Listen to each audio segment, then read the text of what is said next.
Okay, all right, let's begin. So we are holding on Daf Tes Amud Aleph.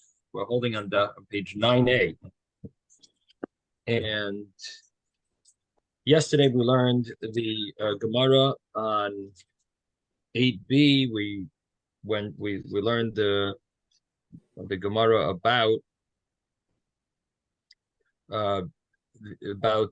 a person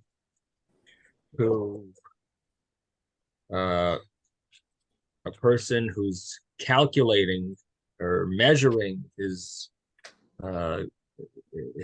silo to see how much grain he has. So he says a prayer that Hashem should send a bracha in the work of his hand. Maisi Yadenu.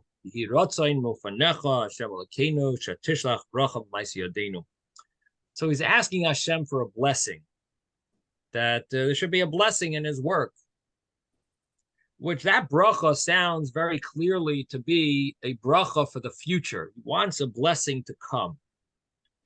And then he starts doing the calculations, he starts measuring it, but he hasn't finished. He just started measuring it. So then it says he's supposed to recite a bracha. Baruch hashelech bracha b'kri hazeh. Blessed is Hashem who sends a blessing in this pile. And that bracha is a little vague. Number one, it doesn't say if he's supposed to say Hashem's name or not. Number two, is that bracha a tefillah for the future? A prayer that Hashem should send a blessing in this grain? Or is it a prayer for the past that Hashem has already sent a bracha and I'm thanking Hashem? So is this blessing a blessing of praise, or is it a blessing of request? So that's one of the issues that the commentaries are trying to figure out. What is the concept, the meaning of this bracha? And then the Gemara continues and says, what happens if he already measured everything? Madad v'achakach beirach. If he measured and then he says the bracha afterwards, then it's a harezu tefillah shav. Then it's a tefillah in vain. So why is it a tefillah in vain? It's a prayer that has no, it can't accomplish anything. So it's recited for no, it's not getting anywhere. It's a tefillah shav. It's in vain. And the reason is because the bracha doesn't fall on something that's already counted. Now, if you think about that, so he's reciting, he wants to say a bracha now. If this bracha is a bracha about the past, thanking Hashem for sending a blessing in this grain, so why can't you say the bracha later? You finished calculating, and the bracha is not going to fall on this stuff now. So again, you counted, and you have 105 bushels of grain. You're all excited. You want to say a blessing, thanking Hashem for sending the grain. And the Gemara says you can't. Why can't you? Because it's a tefillah shav. This is a prayer in vain. I'm going to say a prayer. So if it's a prayer in vain, that would mean that it's a prayer for the future. And that's why it's in vain, because a bracha is not going to come on this now. A bracha could have come on it before, but now for the future, there's no bracha because I already finished counting it. So the commentary, at least one of the commentaries says, you see clearly from here that it must be a bracha about the past. And that you're thanking Hashem for the blessing. And because of that, I'm sorry, it must be a bracha. It can't be a bracha for the past, because why can't you thank Hashem later? It must be a bracha for the future. And here, there's no future of blessing because you already counted. You already counted everything. So there is no future. So therefore, now you can't make a bracha anymore because you finished counting it. And now there's no bracha that's going to rest on it. Until now, you could have said a bracha, because the bracha is on the future. There's a bracha that's going to rest on it. It's not this second and another second. So that's what one of the commentaries explains. Yes, Ben. So you're saying we cannot ask from Hashem another ness, that we want him to add to whatever he did already. We'd like to add it again. It's almost what it's almost like is if the lotto is $100 million, okay, and you won. You're on your way. I'm not talking here about one. Maybe he didn't win yet. No. So he's asking him to add something to what he has. Right. What's wrong with that? So this is the example. Hashem can do anything, so he can add 10 more piles of grain. Right. What noise? There's a lot of noise going on. So this is the thing. Imagine that you didn't pick up the lotto winning yet. So you're on your way and you dive into Hashem. The lotto is 100 million. Hashem, please make it 110 million. This way I'll have a little extra, a little extra pocket money. But this is already done deal. It's already set that you won 100 million. And they already picked it. It's already too late. If it was beforehand, then you money could is a different miracle. Story. What? Money is a different story. Okay, so let's say grain. You're talking about grain, You got your grain. It doesn't mean that you get extra. You have 100 bushels.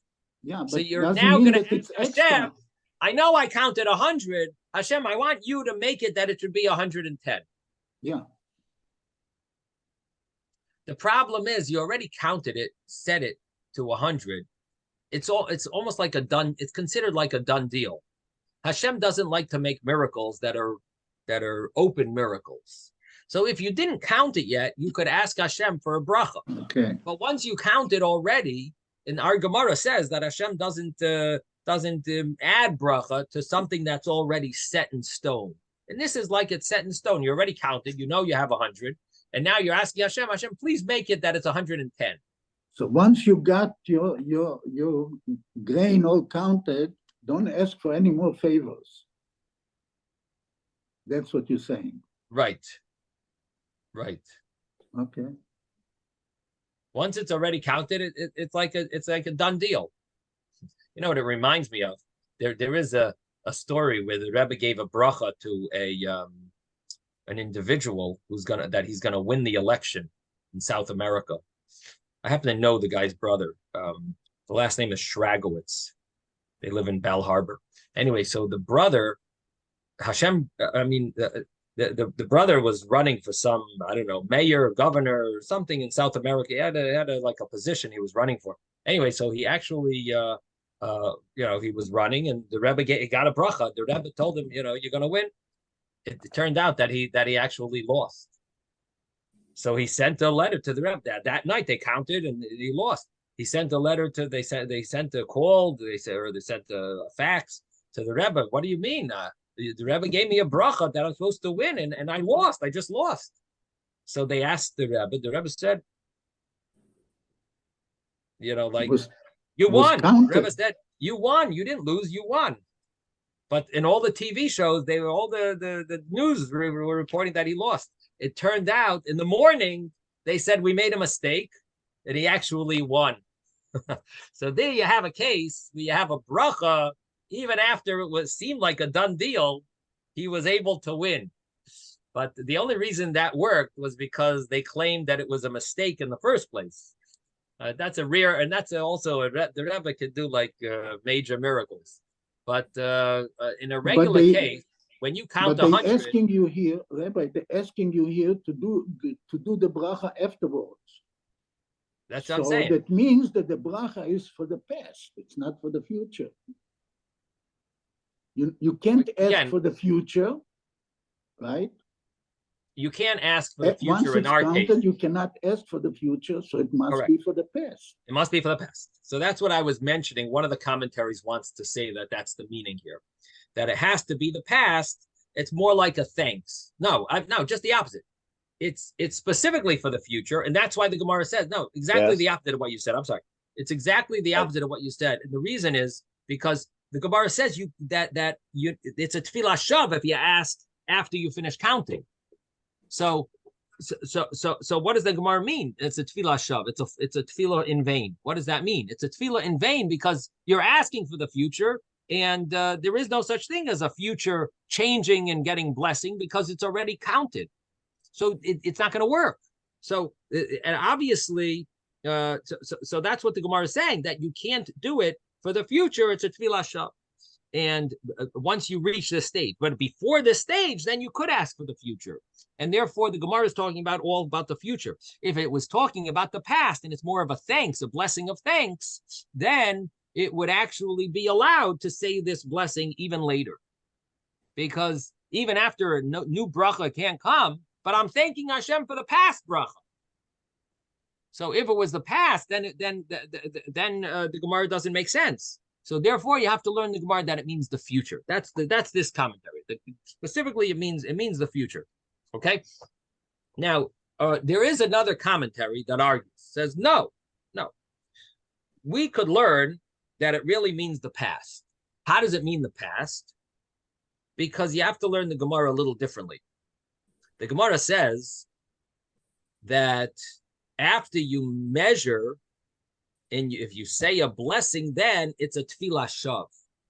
Let's translate beirach not to be the blessing, but to be the prayer. Now, that prayer, yehi ratzain milfanecha, that prayer, may it be your will, that Hashem should send blessing, that definitely means the future. So the Gemara is saying that the bracha itself, you could still do. You could always do that bracha. You could always do the bracha that it's Baruch Baruch Hasheleach bracha B'kri Hazeh, that Hashem sends His blessing in this pile, because it means the past. Hashem sent His blessing; it was blessed already. That you could say even later, even after you finish counting, because it's about the past. The Yehi Ratzain is what the Gemara is saying. That you can't do later because that Yehi Ratzain is a bracha for the future. And because it's for the future, once you count everything is measured already. There's no room for asking Hashem because it's already counted. It's already a done deal. It's a done deal. There's no hope. There's no change. No change is happening. So that would be a tefillah shav.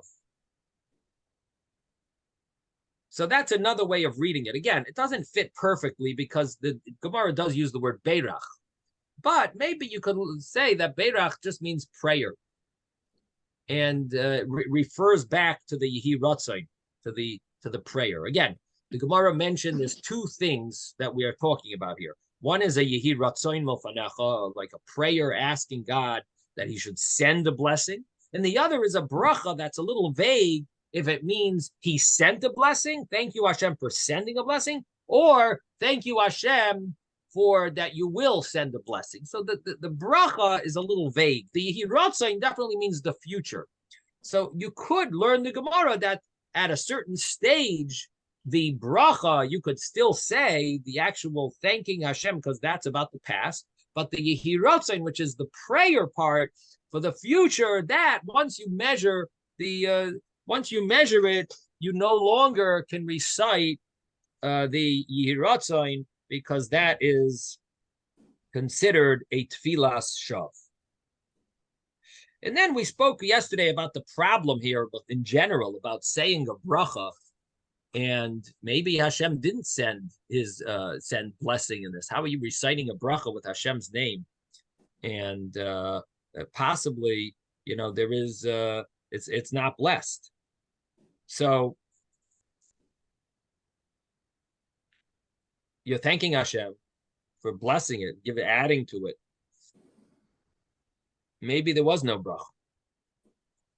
So we said that according to the Sfas Emes, you could say the way he explains it is that it's only if you see like there's some you have a vision, you have a recognition that there definitely was blessing. You don't know how much, maybe because you didn't count it, but you see definitely there was a bracha. Then you could say this bracha. That was one way of understanding it. The other way of understanding it is that the bracha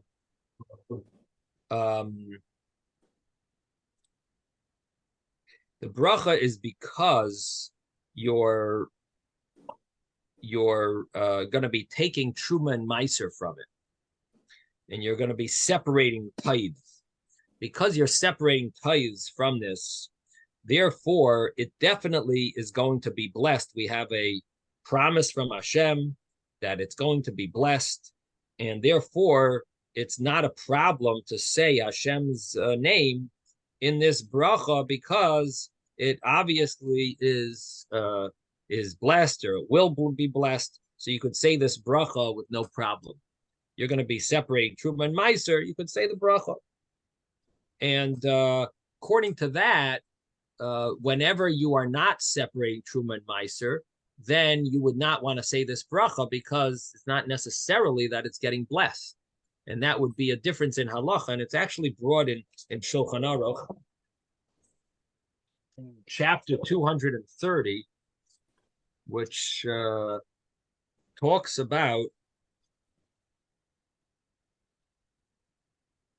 the person. It mentions this Gemara, and the Shulchan Aruch says, chapter 230, it mentions here a person who measures his goyra, his silo, and he says, "Yehi rotzen milfanecha Hashem Elokai." Actually, interesting. It has a different. It doesn't say Hashem Elokeinu, Hashem Elokeinu, like our Gemara says. It says Hashem Elokai.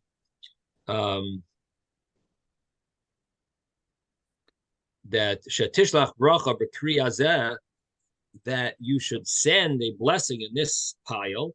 In hischel lamud, if a person already started measuring, then he says baruch hashalech bracha b'kri hazeh. He could say the bracha. He says the bracha once he starts measuring it. Then he recites this bracha that Hashem sends his bracha with this kri in this pile. But after he measures it, if he wants to say the bracha, then so the Shulchan Aruch says hareza tefillah shav. It's a tefillah in vain. It's a prayer in vain because the bracha won't be applicable. Won't apply to something that's already that's not hidden. That's revealed already. In other words, that's calculated already. And the Mishnah Berurah brings over here that the Elia Rabbah says you should say the bracha without saying Hashem's name, because only if you're measuring to take meiser, then Hashem gives you a bracha ad beli dai, which we'll soon see in the Gemara, that Hashem gives you a bracha that you're going to be blessed. If you take tithing, you will be blessed with. We'll soon see what that means, ad beli dai, until your lips are worn out from saying enough. That you, in other words, you'll get such a great blessing that it'll be so blessed, it'll be above and beyond, and so because the pasuk is really referring to that scenario, therefore, if you are not doing that tithing, which like outside of Israel, therefore you wouldn't want to say Hashem's name because it might actually not be blessed. If you were going to do a tithing, then it would be blessed. But there is no mitzvah of tithing, at least biblically, and from produce outside of Israel, and therefore you wouldn't necessarily get that blessing that Hashem promises. So you don't want to say Hashem's name in vain then. So therefore, that's the way the Mishnah Berurah paskins over here, and the way he gives, that's his verdict here, based on the Elia Rabbah, that you don't say Hashem's name, even though you should. If you were doing it in Israel and it was biblically obligated, you would say Hashem's name. Okay, so that's the Shulchan Aruch about from Anar Gemara. Now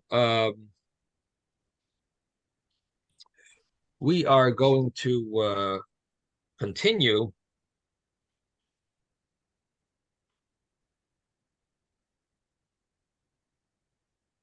with the next. In the next Gemara, we mentioned as well, we said that great is the day of rain, like the day of gathering the exiles, and we had a pasuk, Hashem returns the exiles, the captives, ka'afikim ba'negev, like the afikim, which we mentioned means the streams in the dry area and the desert. That's that the streams, meaning from the rain in the desert, that would be like that would be that Hashem's, that the rain is similar to, it's great like the Shavisain, that the return of the captives. And the Gemara says that Afikim refers to a stream of rain, or a stream coming from rain, because it says Vayera'u Afike Yam, and basically refers to the stream, the place in the sea where the water would stream.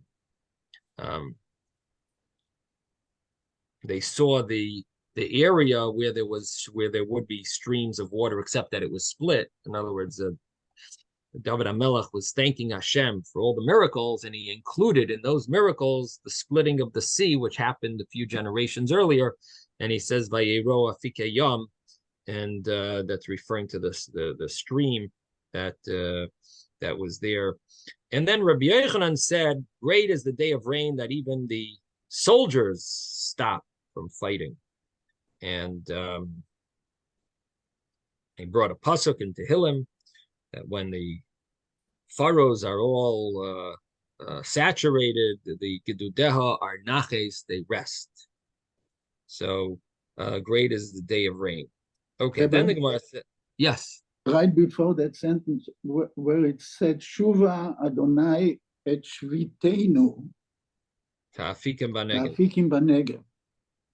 I have a problem with that sentence. Where is that sentence coming from? What do you mean? Tehillim. We say it in the Shir HaMalos. Tehillim. But when you say Shuva, you're talking to God, maybe. Come back to us. Yeah. When I say bring Shuva us Hashem. back, you say Ashuva. Then it's in the future, bring us back. No, one second. We're asking Hashem to gather all the lost ones in exile. Right? So we say the word to Hashem, Shuvah, Hashem, you should return all the Shavisenu, all of our captives. Shuva means come back. Return. Oh. Okay. No, come back. Okay, come back. Okay. Well, it does say that Hashem is also there with them. So right. If you want to say it refers to Hashem as well, that's true. But I do think it also is a verb. But even the rest of the sentence, what's retained? Are those of the Jews that are captured, our brethren that are captured. Shviseinu. I don't know. I never saw that word. Shivateinu, I understand. I heard that a few times. Ashiva, Shivateinu. I mean, we say it. Our return. We say it very often. I don't know. I don't know another translation. I mean, I guess you could look up in Tehillim if there's other translations, but that's I think the common understanding. The same, like probably coming up is the sentence Aser Te'aser. Okay. Say Te'aser is Tit Asher, which is not a sin, it's a shin. Right. And it's an extra tough in it, so it's a really different word. Tit Asher and Te'aser. Okay, well let's get up. Let's do that. You'll stop me over there. In the meantime, we got we're teaching you vocabulary over here. You should be very happy, man. You're learning a lot of new words. Okay. No. Okay. So the Gemara continues and says that the rain doesn't stop only because of Paiskei Tzedakah Birabim. People who promise charity in public, they don't give it. That causes the rain to stop, causes drought. And we had a pasuk. It says the Siyam. Mute everyone here. We had a pasuk for it. It says the Siyam Veruach Ayin V'Geshem Ayin. The Siyam Veruach V'Geshem Ayin, which we translated two ways. It either could mean that Hashem brings clouds and winds, but not rain. In other words, he gets us all excited. But then he doesn't bring rain. And the reason is because because people are taking pride in showing off in their gifts of falsehood, in their false gifts. They're claiming they're going to give a good donation and they don't give it. And so that causes that that Hashem will do the same thing, which means Hashem will make it look like it's about to rain, and then he won't give the rain. Another way of reading it is that Hashem doesn't bring not even not clouds, not wind, and not rain, none of it, all because a person doesn't give his donation that he pledged. Now, Rashi told us that this refers to a person who pledges, whether in public or whether in private. It's just the common way to do it is that it's done, commonly it's done in public.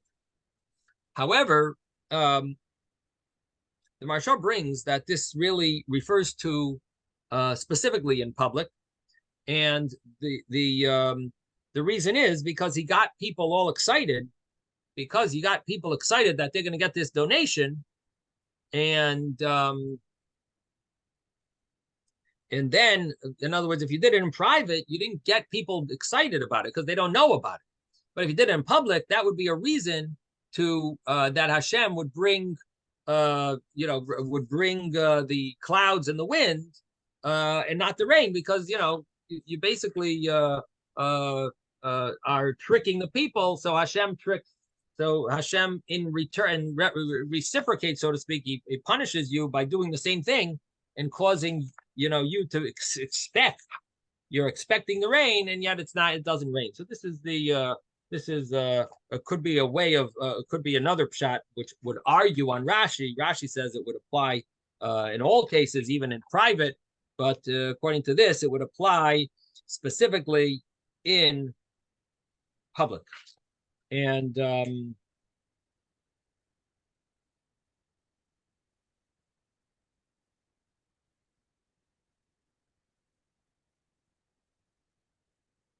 the term the Maharsha uses is machnivlem. You're flattering them, or tricking them.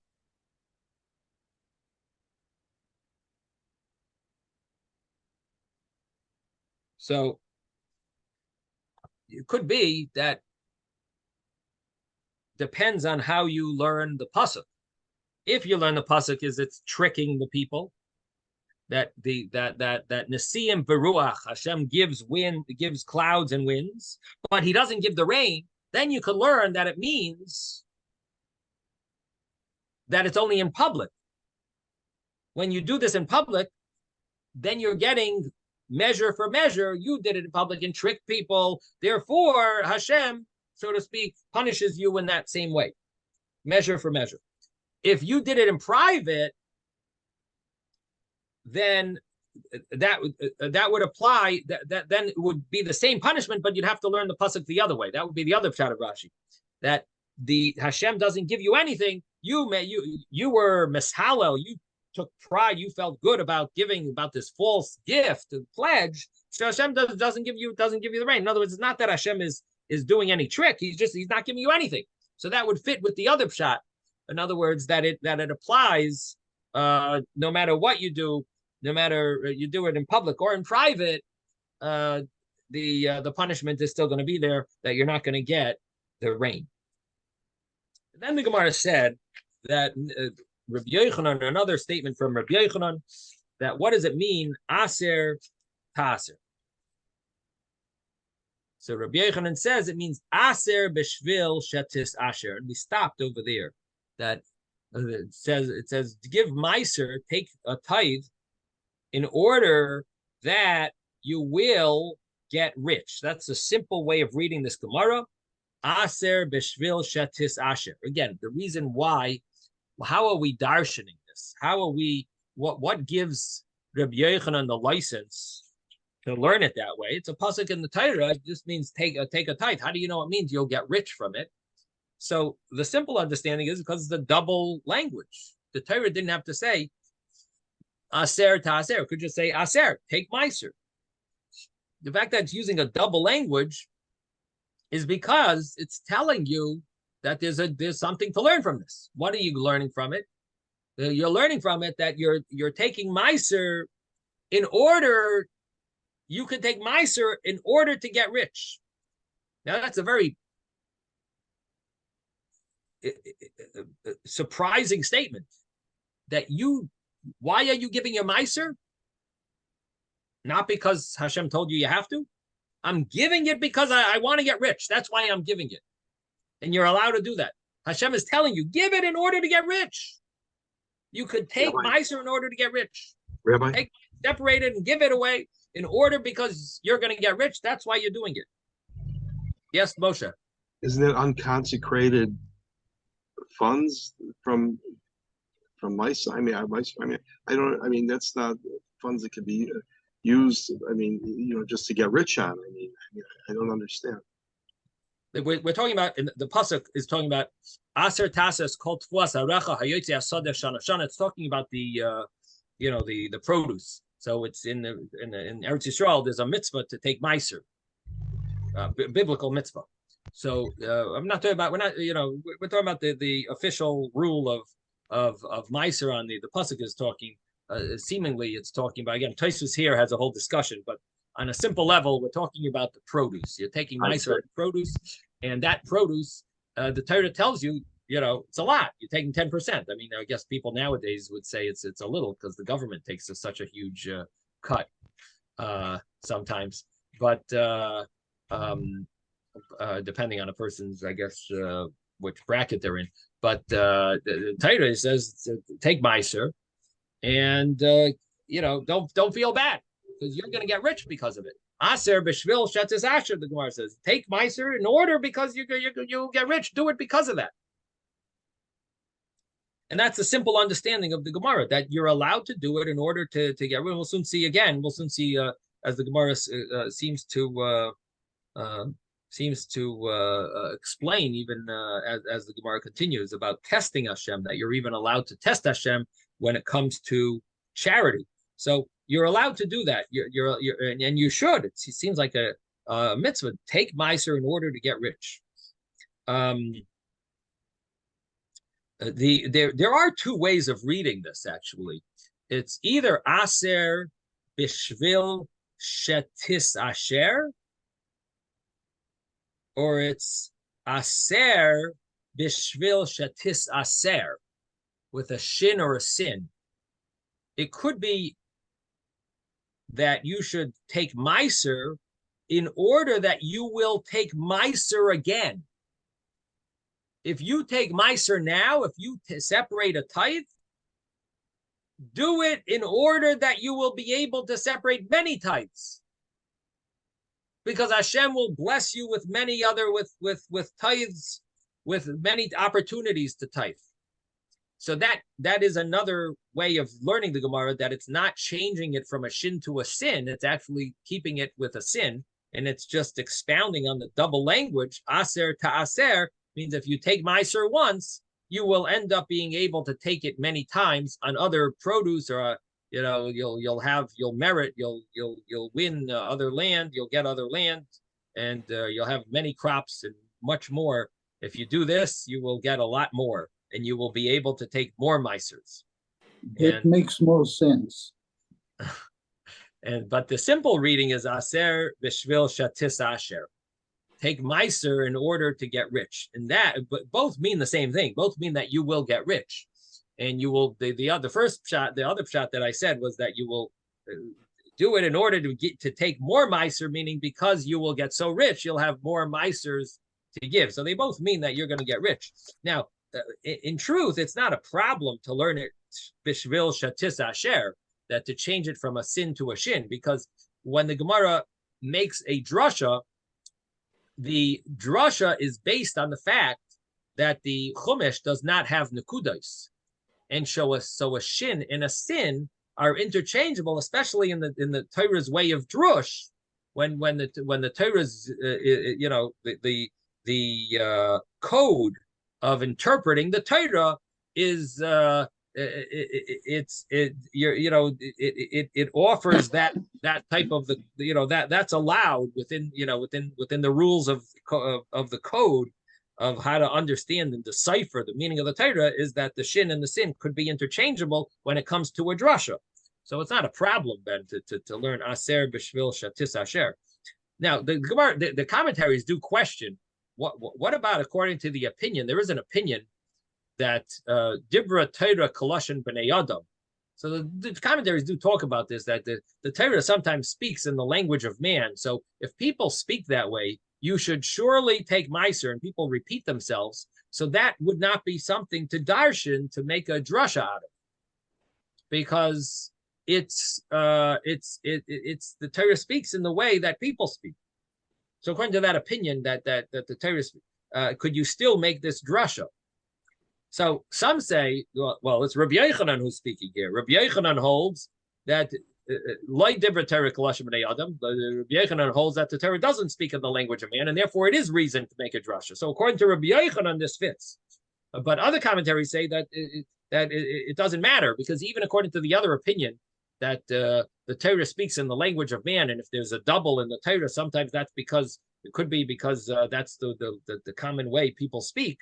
But even so, if there's a drasha that is understood from that double language, you could still make such a drasha. In other words, if there's nothing that we see automatically, fine, then we'll just say Dibra Torah Kolashim B'nei Adam. But if there's an acceptable drasha, logical drasha that it makes, that would be allowed. So even according to the opinion that the Torah speaks in the language of people, you could still make this drashas. That's what some of the commentaries mention. Okay, so now the Gemara continues, and it tells us the story about Rabbi Yochanan and the child of Reish Lakish. Now you have to understand the relationship here, because Rabbi Yochanan was a tremendous scholar. Reish Lakish became a great scholar, but you have to understand who he was. He used to be a crook. Not a regular crook, a major crook. Highwayman. What is that? He was a highwayman. A highwayman. He was a major guy in charge of other crooks. And Rabbi Yochanan, it says, was so handsome that Reish Lakish once saw him, and he said, "Wow, do you have a sister? If only you had a sister, she would be so beautiful." And so Rabbi Yochanan says, "I do have a sister, and I'll even let you marry her if you become a Baal Tshuva." So Reish Lakish became a Baal Tshuva. And Reish Lakish became a great scholar. And he used to study right with Rabbi Yochanan. Many years and decades later, a very sad tragedy happened, that Rabbi Yochanan insulted Reish Lakish, and he didn't mean to, but he did. He insulted him that you know about this stuff, about stealing, because you have a history. They're talking about something regarding Geneva, so he insulted him, and Reish Lakish was basically the relationship there was majorly messed up. Let me just pull it up over here exactly. Rabbi Yochanan is talking to his nephew. So no, actually not a nephew. The tragic death. Let me just read it. Isaac bought me this beautiful book called the Introduction to the Talmud. So let me just pull it up over here. Thank you, Isaac. I think it was something rather Tamei Ritahla. A particular implement was Tamei Ritahla. Yes. Well, it had to do with weapons. Right. So they had a heated halachic debate regarding when certain weapons are considered complete and subject to tumah. Thank you, Mordechai. Yeah.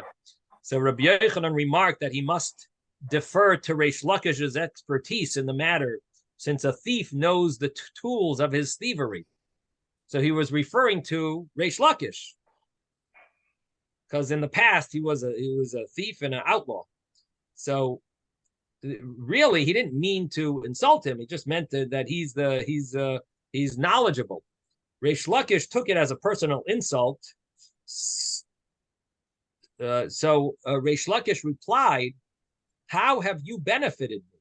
There among the thieves, they called me master, the chief of the bandits. And here in the study hall, they also call me master, the head of the scholars. So Rabbi Yochanan said to him, why? I benefited you in that I brought you under the wings of the divine presence. So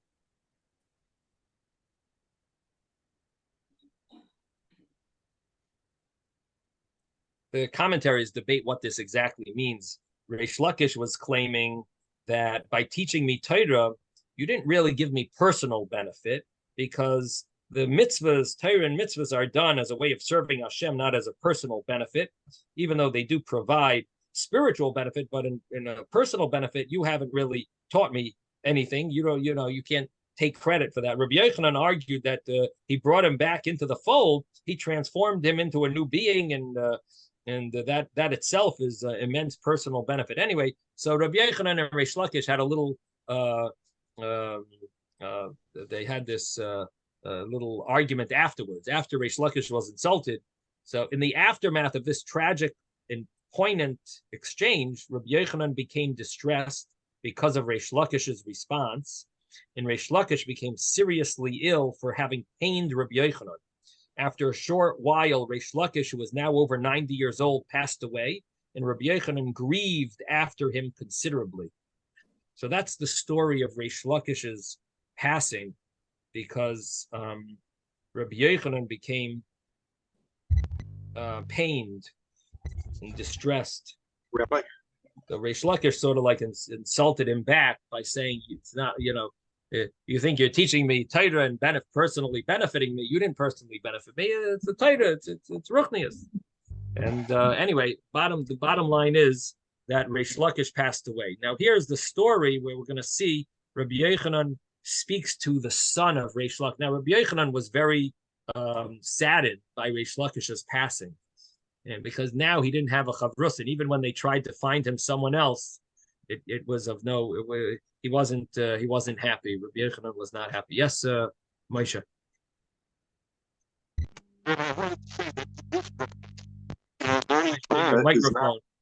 Your microphone is awful.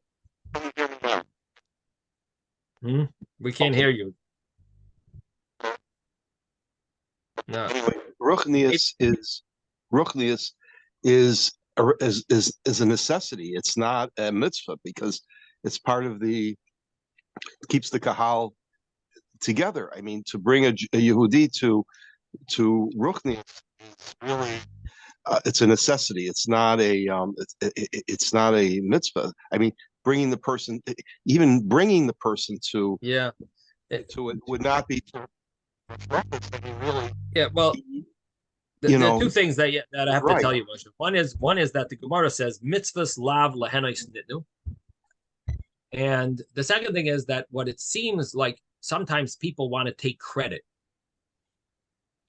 and that credit, sometimes people take more credit than they deserve. And so in this case, Reish Lakish insulted Rabbi Yochanan back in whatever you want to. I mean, obviously in a very slight way, because we're dealing with very holy scholars.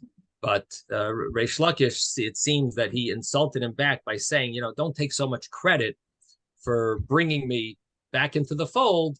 Mitzvahs lav lahenais nitnu, and you didn't exactly give me a physical benefit that you should be taking, so much credit for. You know what I mean? That was the seemingly the exchange there. Okay, so in any event, our Gemara now tells us about Rabbi Yochanan talking to Reish Lakish's son. Ashkeche, we're on the page Tes Amud Aleph. We're on page 9a. That's his grandson, actually. It's actually Rabbi Yochanan's his daughter. Not his daughter, his sister. Or his sister, so it's a nephew. This is his nephew, Rabbi Yochanan's nephew. Now we're in the art scroll. I'm just pulling up here. For those that have an art scroll, we are on page 9A1. 9A1 and the fourth line.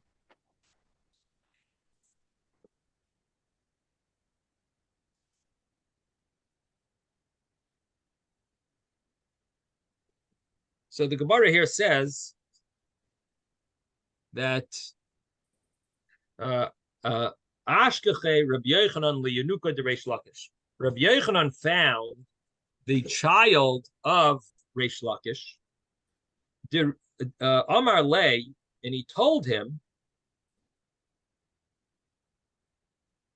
Emily psukecha, tell me your pasuk, tell me your verse that you learned, maybe like today in the yeshiva and cheder, tell me what you learned. Tell me a pasuk that you learned. Amar Lei, so the child said, Aser ta'aser. I learned this pasuk. Pasuk in Deuteronomy and Dvarim. I learned this pasuk that take meiser. Amar Lei umay aser ta'aser. And he told to Rabbi Yochanan, what does aser ta'aser mean? What is this? What is the meaning of this pasuk? I learned this pasuk. But what does it mean? So Amar Lei, so Rabbi Yochanan said to him, Aser b'shvil shatis asher. Take meiser in order either that you get rich or that you take more meiser. Amar Lei minolach. So the child told Rabbi Yochanan, how do you know this?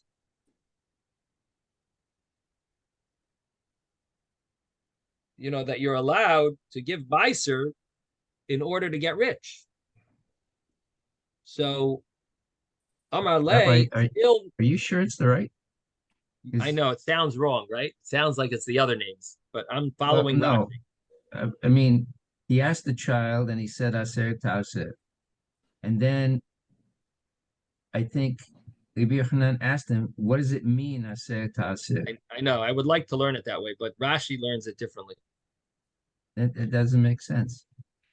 Well, we'll soon see. We'll soon see. So Rabbi Yochanan tells him, I'm going to tell you what it means. It means aser b'shvil shetis asher. So Amar Lei, so the child says, how do you know? And Amar Lei, so Rabbi Yochanan said back to him, Zil Naseh, go check it out, see what happens. Take tvua, take meiser, take tithing from your grain, and see that you'll get rich. So Amar Lei, mi shari lenasuye la kodesh baruch hu. So the child then asks Rabbi Yochanan, and are you allowed to test Hashem? In other words, it's one thing, I'm going to take meiser in order to get rich. And now you're telling me, go test, go try it, go see if it works. That means I'm going to be testing Hashem. You want me to test Hashem? But it says, don't test Hashem. Amar Lei, so Rabbi Yochanan answered back, Hachi Amar Rabbi Hoshea. This is what Rabbi Hoshea says. Chutz mizu. Except for this mitzvah, you're not allowed to test Hashem. You're right. It says that also in Deuteronomy. You're not allowed to test Hashem. But there is an exception to that rule, and that is, besides for this mitzvah of meiser, shenemar, because it says about meiser, aviyu as kol meiser al beis ha'oitzer. Bring all the meiser to the storage house, v'yehi teref bevesi, and there will be food in my house, uvechanuni na bezois, and test me about this. Test me in this. Amar Hashem tzivakos. Hashem says, Im lo yaftach lochem es arubas hashamayim, if I don't open for you the windows of heaven, varikosi lochem bracha ad beli dai. And there will be, I will empty out for you, I will pour out for you a bracha with no limits. So, what does this pasuk mean? That they should bring the meiser to the storage house, which basically refers to that there should be teref bevesi, there should be food in my house, meaning for the people who serve in the Beis Hamikdash, they should have food, meaning the Leviim and the Kohanim and Leviim. And you could test me on this, and you'll see that if I that I'm going to open up the windows of the sky and give you a bracha. You'll see that. Yes, Ben. Actually, aruba or arubot is not windows, it's chimneys. Oh yeah, that's what the literal Yeah. meaning. In other words, Okay. like the pipes or whatever, coming down the pipe, coming down the chimney. Because it's used when it like there's a hole in the roof. It uses the term aruba. There is such a The hole is meant for but it's like venting the smoke even or something. no, it's not meant for that. It's if there's a hole. Yeah. If I remember in the No, but in Mishnayos, the the Gemara talks dictionary about a hole. too. I just Uh-huh. looked in the It literally dictionary. means chimney. Okay, good. Okay, Chimney, yeah. okay, thank you. So what does the mean ad beli die, which I'm translating to mean unlimited, but that's not. It means until beli die, there isn't enough. What does that mean until beli die? So Amar Rami Bar Chama, Amar Rav, Rami Bar Chama says in the name of Rav, until your lips are worn out, mi loimar die, saying enough already. We've received enough bracha. So the child answers back, Amar Le, so the child answered back, Ihavas mati, if I would have reached Pasam over there,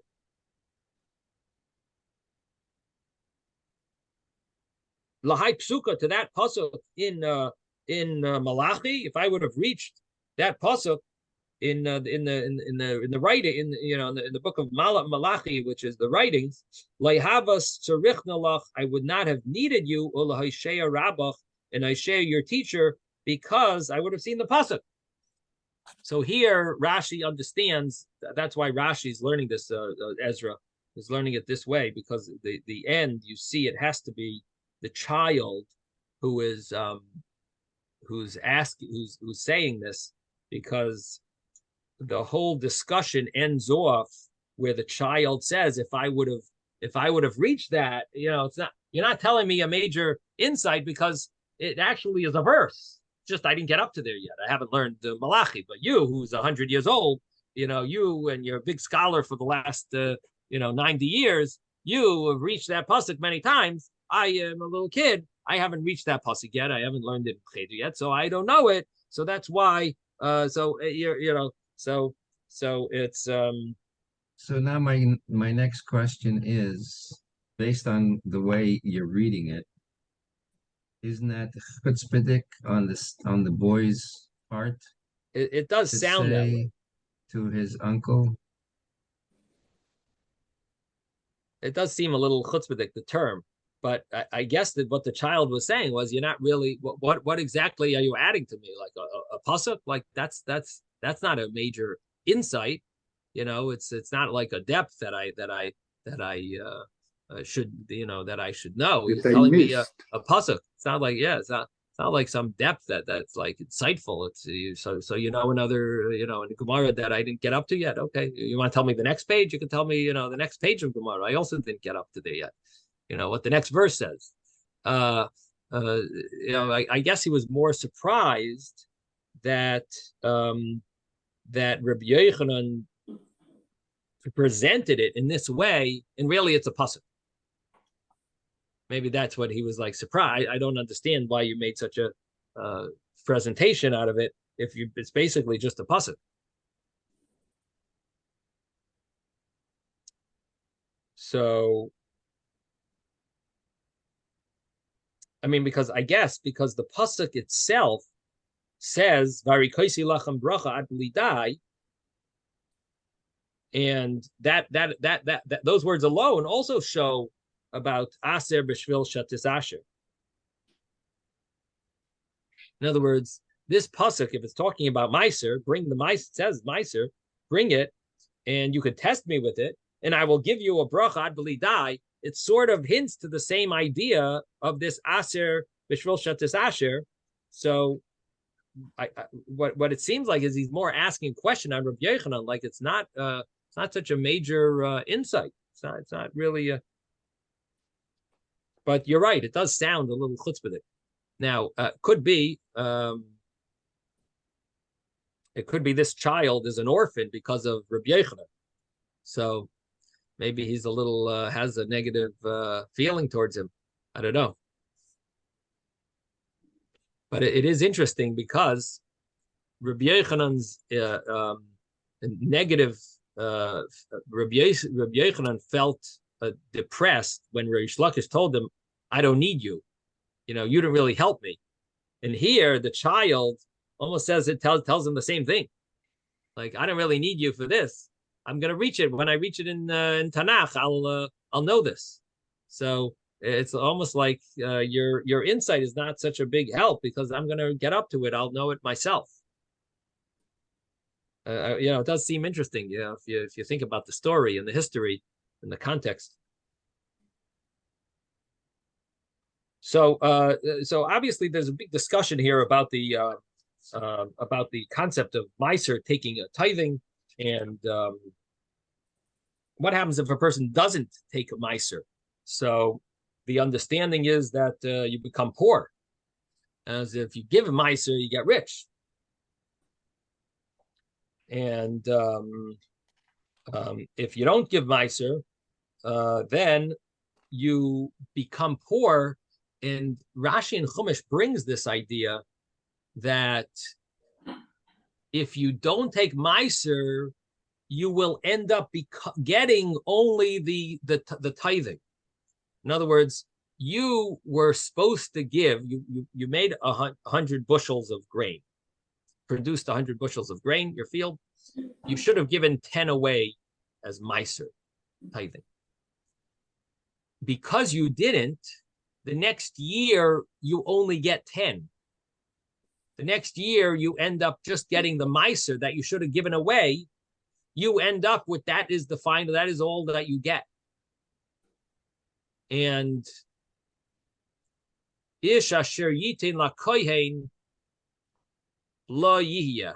Something, there's a pasuk that says Ish asher yitin la kohen lo yihya, and Rashi says on that pasuk he mentions this vart.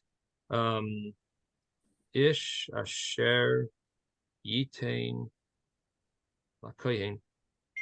It's in Bamidbar chapter 5. Is ish es kadashav lo yihiyu. If a person keeps the holies to himself, then that's what he's going to end up having. He's going to only have that. He's only going to have that amount. In other words, he kept those 10 bushels that he should have given away to charity, kept it for himself. So lo yiyah, that's what he'll end up having next year. And the way it works is that Hashem is making each of us a banker. He's entrusting us with money, food and possessions, blessings. He's entrusting us with this stuff that we should give to the poor. Now, if we prove ourselves good, so he'll trust us with more. If we don't prove ourselves, capable of following these rules, then Hashem says, okay, I'm not going to invest with you. You're doing a bad job. You're not fulfilling what I want with my investment interests. So Hashem pulls it away, takes it and invests with someone else. So the investment that he does with us is based on the fact that we follow through with what his investment interests are. Okay, we're going to have to stop here. Sei gesund, everyone. Have a wonderful day.